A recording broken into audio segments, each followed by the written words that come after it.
শীতল পাটি তারি যত্নে উঠুন হয় মনের মাটি। প্রেম সাদায় কালোয় বোনা শীতল।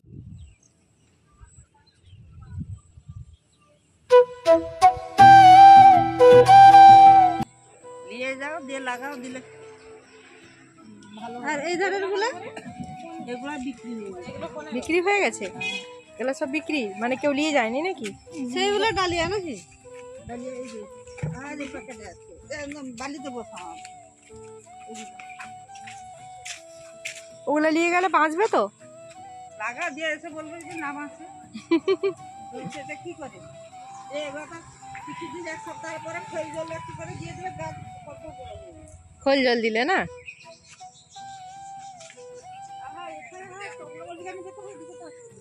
চন্দ্রমল্লিকা আছে।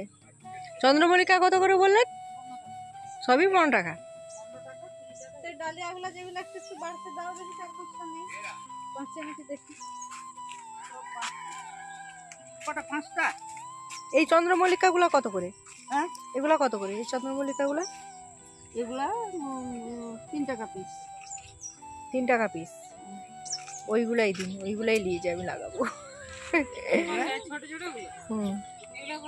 কেন হবে? মাটি একটু ভালো করে তৈরি করতে হবে। তুলে দাও ভালো করে। 3 টাকা পিস। 3 টাকা পিস। এরকম নিয়ে যাবো নাকি? এখন বাজে ঘড়িতে বিকেল 3টে। তো আমি এসেছিলাম একটু বেলদা বিডিও অফিসে, একটু কাজ ছিল, তো সেই কারণে এসেছিলাম। তবে আমি একা নয়, তার আমার সাথে আরও অনেকে এসেছিল। তো সবাই মিলে কাজ শেষ করে এখন দেখো বাড়ি ফিরছি। তো বাড়ি ফেরার পথে একটা নার্সারি দেখতে পেলাম। তো দেখতে পেয়ে কিন্তু আমরা সবাই চলে এসেছি এখন নার্সারিতে ফুল গাছ নেওয়ার জন্য। কিন্তু কি বলো তো, ফুল গাছ নেব ভেবেছিলাম, এত দাম বলছিল, তো তারই মধ্যে একটু কম সম করে কিছু ফুল গাছ নিয়েছি। কারণ সেইভাবে তো পয়সা নিয়ে আসিনি বাড়ি থেকে যে ফুল গাছ নেব। তবে ফুল গাছগুলো দেখে খুব পছন্দ হলো, তো তাই নিয়ে নিলাম। তো চলো বন্ধুরা, তার আগে নিজের পরিচয়টুকু দিয়ে দিই। নমস্কার বন্ধুরা, শুভ বিকেল। তোমরা সবাই কেমন আছো? আশা করি তোমরা প্রত্যেকেই খুব ভালো আছো আর সুস্থ আছো। আমি বনশ্রী, আমার এই ছোট্ট পরিবারে তোমাদের সবাইকে স্বাগত জানিয়ে আজকের দিনটি শুরু করছি। আর আজকের দিনটি হলো মঙ্গলবার। তো এখন দেখো কাজ শেষ করে আমরা সবাই বাড়ি ফিরছি। আর বাড়ি ফেরার পথে কিন্তু ওই নার্সারি থেকে কম বেশি করে সবাই একটু আধটু করে ফুল গাছ নিলাম। আর আমার সমস্ত বন্ধুরা কিন্তু তোমাদেরকে হাই করে দিচ্ছে। তো এই ভিডিওটা হলো তার পরের দিন সকালে, মানে বুধবারের। এখন দেখো ফুল গাছের চারাগুলো ভাই আর তোমাদের দাদা ভাই দুজনে মিলে সমস্তটা লাগিয়ে দিচ্ছে, আর আমি ক্যামেরা করছি। আর আমার উপরে তো তোমাদের দাদা ভাই ভীষণ রেগে গেছে, কারণ এখন কাজের সময়। তো কাজের সময়ে এই কাজটা করতে অনেকটাই ওর টাইম লেগেছে, সেই জন্য রেগে যাচ্ছিল আমার উপরে। তো যাই হোক, সমস্ত গাছের চারাগুলো লাগানো হয়ে গেছে। আর এই যে দেখো আমি নিয়ে এসেছি 2টো পুদিনা গাছের চারা, তো ওইগুলো এখন আমি লাগিয়ে দিচ্ছি। তো এই পুদিনা গাছের কিন্তু বিশাল উপকারিতা আছে। পুদিনা গাছের পাতার চাটনি খেতেও ভালো লাগে, আর গ্যাস অম্বলের জন্য ভীষণ উপকারী একটা গাছ।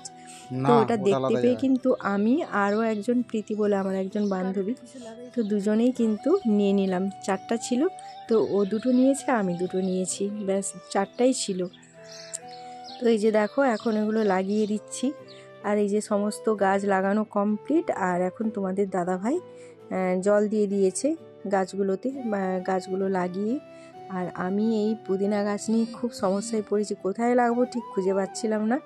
তো তারপর আরও একটা বস্তার মধ্যে একটু মাটি, ওই খত মাটিগুলো হয় না, গোবর সারের যে মাটিগুলো, তো ওই মাটিগুলো দিয়ে বসিয়েছি। আর ওই মাটিগুলো দিয়ে বসালে না এমনি মাটির থেকে ভালো হয়, কারণ এটাতে একটা জৈব সার থাকে, এই মাটিটার অনেক জোর হয়, তো গাছ বেঁচে যায়।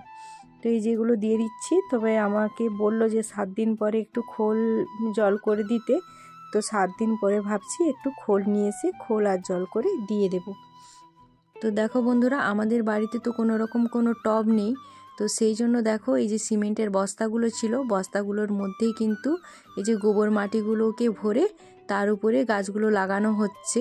আর এটা কিন্তু ভালো, টবগুলো এক একটা টব কিনতেই তো 60-70 টাকা লেগে যায়। তো সেই জন্য এত দাম দিয়ে টব কেনার থেকে এরকমভাবেও কিন্তু ফুল গাছ লাগালে একই ব্যাপার, সেটাতেও বাঁচবে, এটাতেও বাঁচবে, সেটাতেও ফুল হবে, এটাতেও ফুল হবে, হয়তো দেখতে একটু খারাপ লাগছে এটাই যা। তো টবগুলোর তো অনেক দাম, সেই জন্য এইভাবে বস্তার মধ্যে লাগানো হচ্ছে। আর কি বলো তো, বাড়ির সৌন্দর্য কিন্তু দুটো জিনিসে, একটা হলো ফুল গাছ আর একটা হলো বাড়িতে বাচ্চা। তো বাড়িতে বাচ্চা না থাকলে কিন্তু যেমন বাড়িটা বাড়ি বলে মনে হয় না, তেমনি কিন্তু আবার বাড়ির উঠোনে ফুল গাছ না থাকলে বাড়ির উঠোনটাও দেখতে ভালো লাগে না। এই যে দেখো, এখন বাড়ির বাইরে পুরো ত্রিপলে সমস্ত ধান মেলা আছে, তবে আজকে এই ধানগুলো সমস্ত হামারে তোলা হবে। তো তারপর দেখো আর কোনো রকম কোনো ব্লগ আমি করতে পারিনি। তো এখন যা এসেছি একটা মানে গৃহপ্রবেশ হচ্ছে একজনের বাড়িতে, তো তাদের বাড়িতে নিমন্ত্রিত, তো সেখানেই এসেছি। তো এখানে দেখো কালাচাঁদকে প্রণাম করলাম, আর এই যে এখানে গৃহপ্রবেশের জন্য হোমযজ্ঞ হচ্ছে, তো সেটাই একটু তোমাদের সাথে শেয়ার করে দিলাম।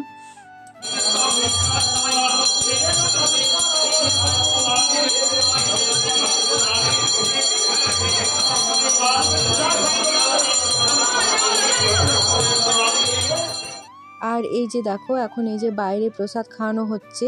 তো আমাদের এখানে কিন্তু প্রসাদ মাটিতে বসেই খাওয়ানো হয়, সেই যত বড়লোকের বাড়িই হোক না কেন, কেউ কিন্তু চেয়ার টেবিল করে না, কারণ মানে অনেকেই বলে যে প্রসাদ নাকি নিচে বসে খেতে হয়। তো তারপরে বাড়ি এসে দেখো ধান তুলতে শুরু করে দিয়েছি, কারণ অল্প অল্প করে কিন্তু আকাশে মেঘ দেখা দিচ্ছে। তো সেই জন্য তোমাদের দাদাভাই আর দেরি করলো না, বললো যে তাড়াতাড়ি তুলে দিই, তারপরে বরং বসবো, রেস্ট নেব, ঠিক আছে। আর এখন ধানগুলো আমরা 3 জনে মিলে তুলছি, কারণ কেউ আসেনি আজকে, একজনকে বলা ছিল কাজের জন্য আসার কথা, তো সে আসেনি। আর এই যে দেখো আমি, বাবু আর তোমাদের দাদাভাই 3 জনে মিলে ধানটা তুলে দিচ্ছি। তো বাবু একদম ভেতরে আছে, আর আমাদের হামারটা না মাঝখানে ঘেরা আছে, তো সেই জন্য 3জনকে দরকার হয়, 3জন নয় 4-5 জন হলে তো খুবই ভালো হয়। তো 3জনে তোমাদের দাদাভাইয়ের উপরে কিন্তু অনেকটাই চাপ হয়ে যাচ্ছে, তো কিছু তো করার নেই, কেউ নেই। তো এই যে দেখো এখন ধান তুলছি।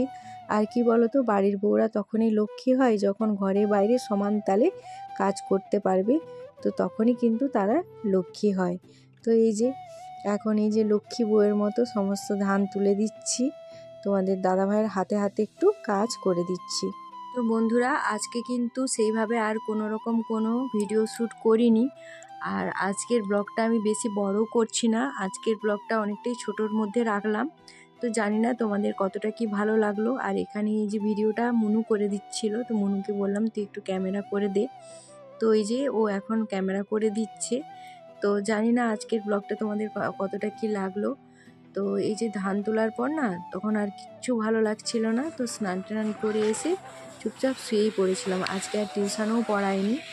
তো আজকের ব্লগটা এখানে শেষ করছি, আবার দেখা হচ্ছে আগামী একটি নতুন ব্লগের সাথে।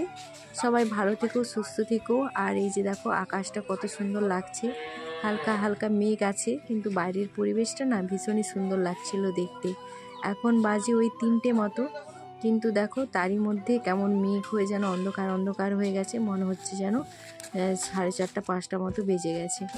তো এই যে দেখো এগুলো একদম লাস্টের ধান ছিল, ওইগুলোকে রেখে দিলাম। তো তারপর যাব স্নান করতে। তো আজকের ব্লগটা তোমাদের কেমন লাগলো তো অবশ্যই কিন্তু কমেন্ট করে জানিও।